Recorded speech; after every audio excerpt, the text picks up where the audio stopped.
everyone, my name is Jeffrey Wu. I am a GYN surgeon here in Norfolk, Virginia. I am faculty and assistant professor of OBGYN at Eastern Virginia Medical School at Old Dominion University, and I am the creator of MIGS Tips and also currently serve as the AAGL Surgery U Editor-in-Chief.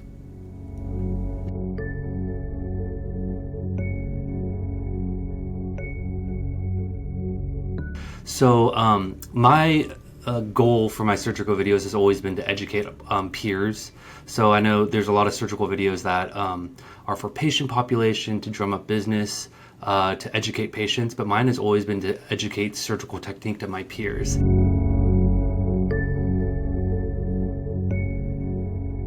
How do we kind of make a really complex surgery into a digestible, small video that's educational and useful for my viewers? And so one of the big things is just this saying that we've heard before is keep it simple, stupid. So just keep it simple. So you have a 3-hour surgery, but you need, I think one of the biggest things that I tell my trainees is you have to get that 3-hour surgery, down to 3 minutes. And so the fact is that 98% of your video of your surgery is going to be useless.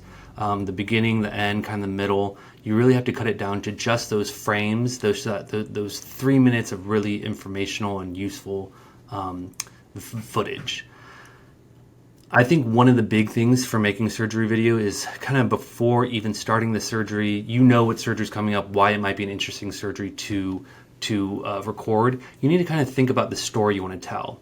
Is it the whole surgery you're trying to tell, or is it an aspect of the surgery that you're trying to tell? So I think the best videos that I've seen is when you kind of focus on one aspect of the surgery. For instance, one of the first videos that I made that's on my Instagram, and it's almost cringeworthy to look at now because it just was so simple, but it's creating a bladder flap or developing that what we call the vesicovaginal plane during a hysterectomy. So it wasn't all 12 steps of a hysterectomy, for instance, but just that one spot of the hysterectomy procedure, and I really focused on exactly what I'm doing with my hands, what I'm looking at, and so I think that's really, really important whenever you create an effective surgical video. So that's number one, is making it short.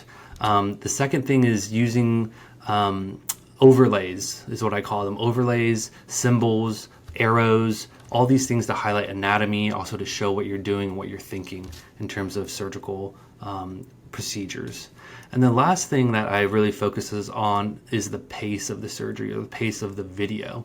So there's aspects of the surgery that you really want to slow down, and you really want to kind of dictate what you're doing and show those highlighted anatomy overlays and show those symbols. And there's other parts where you can kind of just breeze through or absolutely just cut out. So that's what I mean by the pace is, after you make that 3-minute video or it's a 5-minute video, really watch it, take a step back and see where you can edit it further to really focus on those educational elements.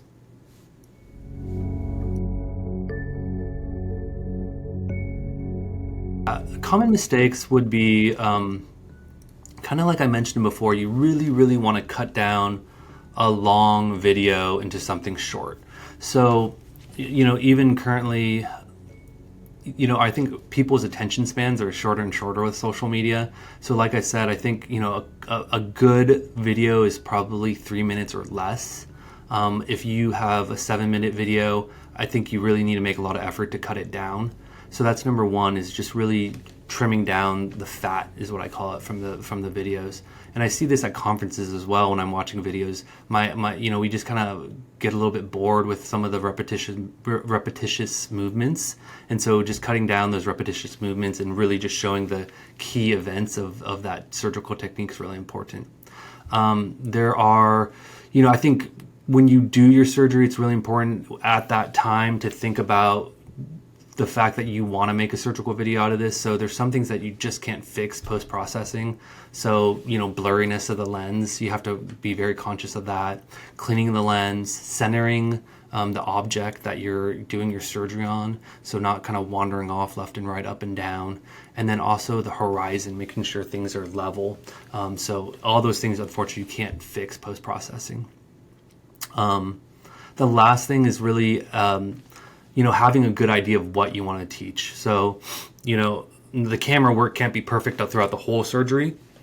You can do your best, but on that one aspect of the surgery that you want to feature, that's kind of the meat of the possible post, you really want it to be pristine. So I think that's really important.